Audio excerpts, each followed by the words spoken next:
ओम साई राम। अध्याय 2। ग्रंथ लेखन का ध्येय कार्यारंभ में असमर्थता और साहस, गर्मा गर्म बहस, अर्थपूर्ण उपाधि, हिमाण पंथ, गुरु की आवश्यकता। गत अध्याय में ग्रंथकार ने अपने मौलिक ग्रंथ श्री साई सच्चरित्र में उन कारणों पर प्रकाश डाला था जिनके द्वारा उन्हें ग्रंथ रचना के कार्य को आरंभ करने की प्रेरणा मिली। अब वे ग्रंथ पठन के योग्य अधिकारियों तथा अन्य विषयों का इस अध्याय में विवेचन करते हैं। ग्रंथ लेखन का हेतु। किस प्रकार विषुचिका के रोग के प्रकोप को आटा पिसवाकर तथा उसको ग्राम के बाहर फेंकवाकर रोका तथा उसका उन्मूलन किया। बाबा की इस लीला का प्रथम अध्याय में वर्णन किया जा चुका है। मैंने और भी लीलाएं सुनी जिससे मेरे हृदय को अति आनंद हुआ और यही आनंद का स्रोत काव्य रूप में प्रकट हुआ। मैंने यह भी सोचा कि इन महान आश्चर्यजनक लीलाओं का वर्णन बाबा के भक्तों के लिए मनोरंजन एवं शिक्षाप्रद सिद्ध होगा तथा उनके पाप समूल नष्ट हो जाएंगे। इसीलिए मैंने बाबा की पवित्र जीवन गाथा और उनके मधुर उपदेशों का लेखन प्रारंभ कर दिया। श्री साईं की जीवनी ना तो उलझनपूर्ण है और ना सक्रियण ही है, वरन सत्य और आध्यात्मिक मार्ग का वास्तविक दिग्दर्शन कराती है। कार्य आरंभ करने में असमर्थता और साहस। श्री हिमाण पंत को यह विचार आया कि मैं इस कार्य के लिए उपयुक्त पात्र नहीं हूँ। मैं तो अपने परम मित्र की जीवनी से भी भली भांति परिचित नहीं हूँ और ना ही अपनी प्रकृति से। तब फिर मुझ सरीखा मूढ़मती भला एक महान संत पुरुष की जीवनी लिखने का दुस्साहस कैसे कर सकता है। अवतारों की प्रवृत्ति के वर्णन में वेद भी अपनी असमर्थता प्रकट करते हैं। किसी संत का चरित्र समझने के लिए स्वयं को पहले संत होना नितांत आवश्यक है। फिर मैं तो उनका गुणगान करने के सर्वथा अयोग्य ही हूँ। संत की जीवनी लिखने में एक महान साहस की आवश्यकता है और कहीं ऐसा ना हो कि चार लोगों के समक्ष हास्य का पात्र बनना पड़े। इसीलिए श्री साईं बाबा की कृपा प्राप्त करने के लिए मैं ईश्वर से प्रार्थना करने लगा।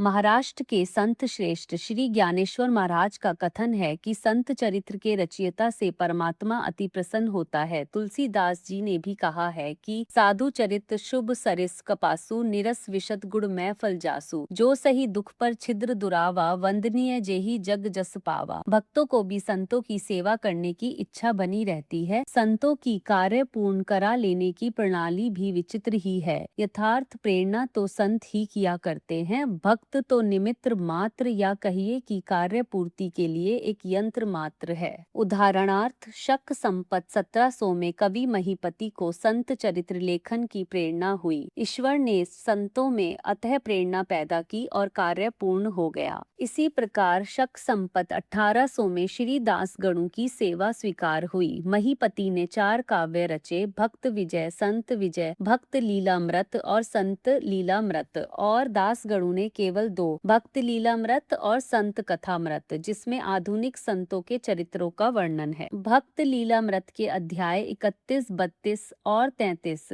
तथा संत कथामृत के 97वें अध्याय में श्री साईं बाबा की मधुर जीवनी तथा अमूल्य उपदेशों का वर्णन सुंदर एवं रोचक ढंग से किया गया है। इनका उद्धरण श्री साईं लीला पत्रिका के अंक 11, 12 और 17 में दिया गया है। पाठकों से इनके पठन का अनुरोध है। इसी प्रकार श्री साईं बाबा की अद्भुत लीलाओं का वर्णन एक बहुत सुंदर छोटी सी पुस्तिका श्री साईनाथ भजन माला में किया गया है। इसकी रचना बांद्रा की श्रीमती सावित्री बाई रघुनाथ तेंदुलकर ने की है। श्री दास गुरु महाराज ने भी श्री साईं बाबा पर कई मधुर कविताओं की रचना की है। एक और भक्त अमीदास भवानी मेहता ने भी बाबा की कुछ कथाओं को गुजराती में प्रकाशित किया है। साईं प्रभा नामक पत्रिका में भी कुछ लीलाएं शिरडी के दक्षिणा भिक्षा संस्थान द्वारा प्रकाशित की गई हैं। अब प्रश्न यह उठता है कि जब श्री साईनाथ महाराज के जीवन पर प्रकाश डालने वाला इतना साहित्य उपलब्ध है, फिर और एक ग्रंथ साईं सच्चरित्र रचने की आवश्यकता ही कहाँ पैदा होती है। इसका उत्तर केवल यही है कि श्री साईं बाबा की जीवनी सागर के सदृश अगाध, विस्तृत और अथाह है। यदि उसमें गहरे गोते लगाए जाएं तो ज्ञान एवं भक्ति रूपी अमूल्य रत्नों की सहज ही प्राप्ति हो सकती है, जिससे मुमुक्षुओं को बहुत लाभ होगा। श्री साईं बाबा की जीवनी, उनके दृष्टांत एवं उपदेश महान आश्चर्य से परिपूर्ण है। दुख और दुर्भाग्यग्रस्त मानवों को इनसे शांति और सुख प्राप्त होगा तथा लोक व परलोक में श्रेयस की प्राप्ति होगी। यदि श्री साईं बाबा के उपदेशों का, जो कि वैदिक शिक्षा के समान ही मनोरंजक और शिक्षाप्रद हैं, ध्यान पूर्वक श्रवण एवं मनन किया जाए तो भक्तों को अपने मनोवांछित फल की प्राप्ति हो जाएगी, अर्थात ब्रह्मा से अभिन्नता, अष्टांग योग की सिद्धि और समाधि आनंद आदि की प्राप्ति सरलता से हो जाएगी। यह सोचकर ही मैंने चरित्र की कथाओं को संकलित करना प्रारंभ कर दिया। साथ ही यह विचार भी आया कि मेरे लिए सबसे उत्तम साधना भी केवल यही है। जो भोले भाले प्राणी श्री साईं बाबा के दर्शनों से अपने नेत्र सफल करने के सौभाग्य से वंचित रहे हैं, उन्हें यह चरित्र अति आनंददायक प्रतीत होगा। अतः मैंने भी अपना अहंकार उनके श्री चरणों पर न्योछावर कर दिया। मैंने सोचा कि अब मेरा पथ अति सुगम हो गया है और बाबा मुझे यही लोक और परलोक में सुखी बना देंगे। मैं स्वयं बाबा की आज्ञा प्राप्त करने का साहस नहीं कर सकता था, अतः मैंने श्री माधवराव उपनाम श्यामा से, जो कि बाबा के अतरंग भक्तों में से थे, इस हेतु प्रार्थना की।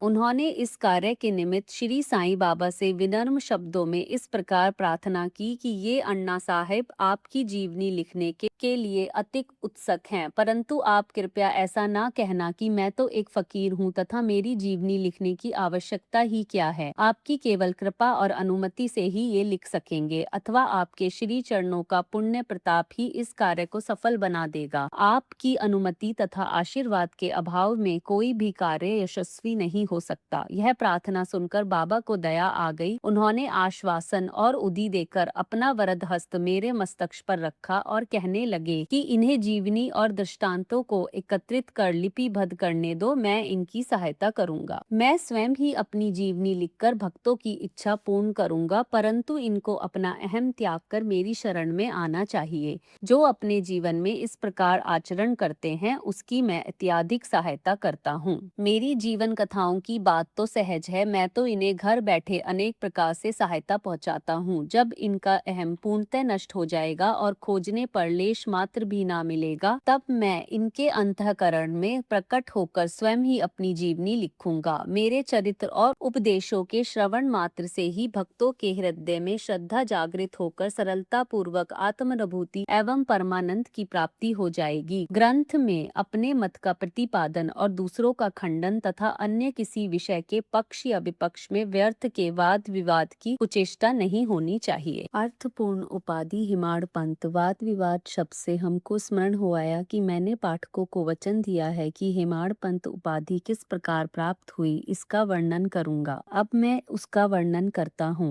श्री काका साहेब दीक्षित व नाना साहेब चांदोरकर मेरे अति घनिष्ठ मित्रों में से थे। उन्होंने मुझे शिरडी जाकर श्री साईं बाबा के दर्शनों का लाभ उठाने का अनुरोध किया। मैंने उन्हें वचन दिया, परंतु कुछ बाधा आ जाने के कारण मेरी शिरडी यात्रा स्थगित हो गई। मेरे एक घनिष्ठ मित्र का पुत्र लोनावला में रोगग्रस्त हो गया था। उन्होंने सभी संभव आधि भौतिक और आध्यात्मिक उपचार किए, परंतु सभी प्रयत्न निष्फल हुए और ज्वर किसी प्रकार भी कम ना हुआ। यह घटना देखकर मुझे विचार आया कि जब गुरु एक बालक के प्राणों की भी रक्षा करने में असमर्थ है, तब उनकी उपयोगिता ही क्या है, और जब उनमें कोई सामर्थ्य ही नहीं, तब फिर शिरडी जाने से क्या प्रयोजन। ऐसा सोचकर मैंने यात्रा स्थगित कर दी, परंतु जो होना है वह तो होकर ही रहेगा, और वह इस प्रकार हुआ। आतोधिकारी नाना साहेब चांदोरकर बसई के दौरे पर जा रहे थे। वे ठाणा से दादर पहुंचे तथा बसई जाने वाली गाड़ी की प्रतीक्षा कर रहे थे। उसी समय बांद्रा लोकल आ पहुंची, जिसमें बैठकर वे बांद्रा पहुंचे तथा शिरडी यात्रा स्थगित करने के लिए मुझे आड़े हाथों लिया।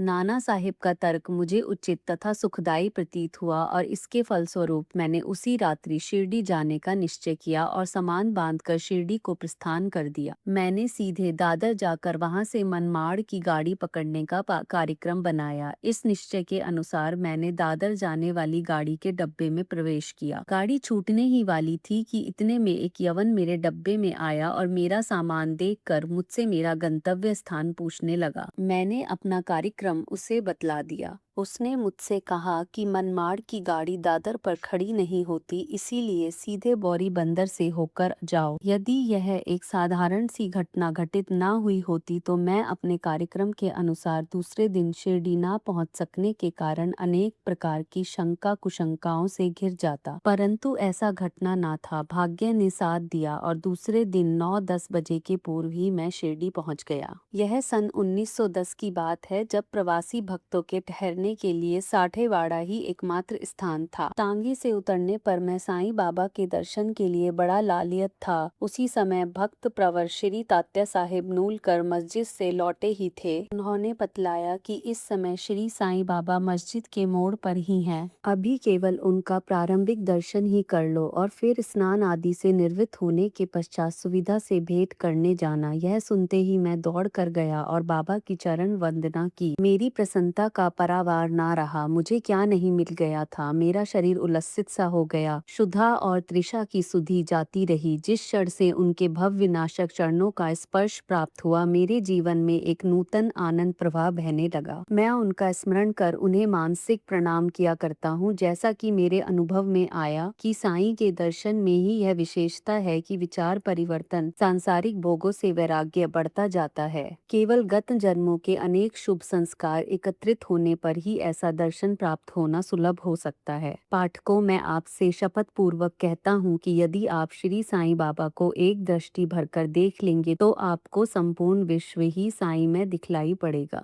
गर्मा गर्म बहस। शिरडी पहुंचने के प्रथम दिन ही बाला साहेब तथा मेरे बीच गुरु की आवश्यकता पर वाद विवाद छिड़ गया। मेरा मत था कि स्वतंत्रता त्याग कर पराधीन क्यों होना, तथा जब कर्म करना पड़ता है तब गुरु की आवश्यकता ही कहाँ रही। प्रत्येक को पूर्ण प्रयत्न कर स्वयं को आगे बढ़ाना चाहिए। गुरु शिष्य के लिए करता ही क्या है, वह तो सुख से निद्रा का आनंद लेता है। इस प्रकार मैंने स्वतंत्रता का पक्ष लिया और बाला साहेब ने प्रारब्ध का। उन्होंने कहा कि जो विधि लिखित है वह घटित होकर रहेगा। इसमें उच्च कोटि के महापुरुष भी असफल हो गए हैं। कहावत है, मेरे मन को कछु और है, विधाता के कछु और। फिर परामर्श युक्त शब्दों में बोले, भाई साहब यह निरी विद्वता छोड़ दो। भाई साहब यह निरी विद्वता छोड़ दो। यह अहंकार तुम्हारी कुछ भी सहायता ना कर सकेगा। इस प्रकार दोनों पक्षों के खंडन मंडन में लगभग 1 घंटा व्यतीत हो गया और सदैव की भांति कोई निष्कर्ष ना निकल सका। इसीलिए तंग और विवश होकर विवाद स्थगित करना पड़ा। इसका परिणाम यह हुआ कि मेरी मानसिक शांति भंग हो गई तथा मुझे अनुभव हुआ कि जब तक घोर दैहिक बुद्धि और अहंकार ना हो तब तक विवाद संभव नहीं। वस्तुतः यह अहंकार ही विवाद की जड़ है। जब अन्य लोगों के साथ मैं मस्जिद गया तब बाबा ने काका साहेब को संबोधित कर प्रश्न किया कि साठेवाड़ा में क्या चल रहा था, किस विषय में विवाद था। फिर मेरी ओर दृष्टिपात कर बोले कि इन हेमाड़ पंथ ने क्या कहा। ये शब्द सुनकर मुझे अधिक अचंभा हुआ। साठेवाड़ा और मस्जिद में पर्याप्त अंतर था। सर्वज्ञ या अंतर्यामी हुए बिना बाबा को विवाद का ज्ञान कैसे हो सकता था। मैं सोचने लगा कि बाबा हेमाड़ पंथ के नाम से मुझे क्यों संबोधित करते हैं। यह शब्द तो हेमाद्री पंथ का अपभ्रंश है। हेमाद्री पंथ देवगिरी के यादव राजवंशी महाराजा महादेव और रामदेव के विख्यात मंत्री थे। वे उच्च कोटि के विद्वान, उत्तम प्रकृति और चतुर्वर्ग चिंतामणि और राज प्रशस्ति जैसे उत्तम काव्यों के रचयिता थे।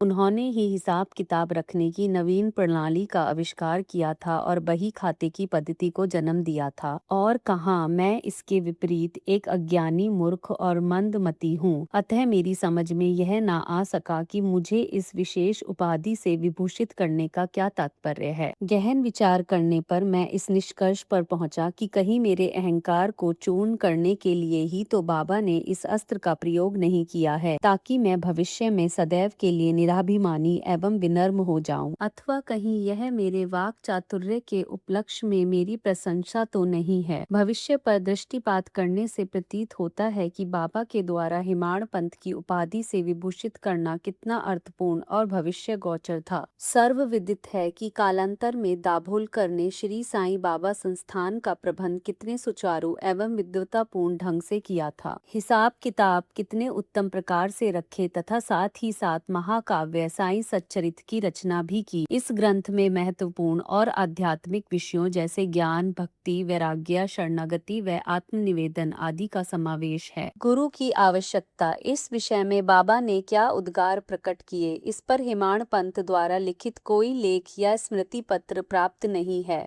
परंतु काका साहेब दीक्षित ने इस विषय पर उनके लेख प्रकाशित किए हैं। बाबा से भेंट करने के दूसरे दिन हेमाड़ पंत और काका साहेब ने मस्जिद में जाकर घर लौटने की अनुमति मांगी। बाबा ने स्वीकृति दे दी। किसी ने प्रश्न किया, बाबा कहाँ जाए? उत्तर मिला, ऊपर जाओ। प्रश्न, मार्ग कैसा है? बाबा, अनेक पंथ हैं, यहाँ से भी एक मार्ग है, परंतु यह मार्ग दुर्गम है तथा सिंह और भेड़िए भी मिलते हैं। काका साहेब, यदि पथ प्रदर्शक भी साथ हो तो? बाबा, तब कोई कष्ट ना होगा। पथ प्रदर्शक तुम्हारी सिंह, भेड़िए और खंदकों से रक्षा कर तुम्हें सीधे निर्दिष्ट स्थान पर पहुंचा देगा, परंतु उसके अभाव में जंगल में मार्ग भूलने या गड्ढे में गिर जाने की संभावना है। दाभोलकर भी उपयुक्त प्रसंग के अवसर पर वहां उपस्थित थे। उन्होंने सोचा कि जो कुछ बाबा कह रहे हैं वह गुरु की आवश्यकता क्यों है, इस प्रश्न का उत्तर है। उन्होंने सदा के लिए मन में यह गांठ बांध ली कि अब कभी इस विषय पर वाद विवाद नहीं करेंगे कि स्वतंत्र या परतंत्र व्यक्ति आध्यात्मिक विषयों के लिए कैसा सिद्ध होगा। प्रतियुक्त इसके विपरीत यथार्थ में परमार्थ लाभ केवल गुरु के उपदेश पालन में ही निहित है। इन उपदेशों का वर्णन मूल काव्य ग्रंथ के इसी अध्याय में किया गया है, जिसमें लिखा है कि राम और कृष्ण महान अवतारी होते हुए भी आत्मानुभूति के लिए राम को अपने गुरु वशिष्ठ और कृष्ण को अपने गुरु संदीपनी की शरण में जाना पड़ा था। इस मार्ग में उन्नति प्राप्त करने के लिए केवल श्रद्धा और धैर्य, ये ही दो गुण सहायक हैं। श्री सद्गुरु साई नाथार्पणमस्तु। शुभम भवतु। ओम साई राम।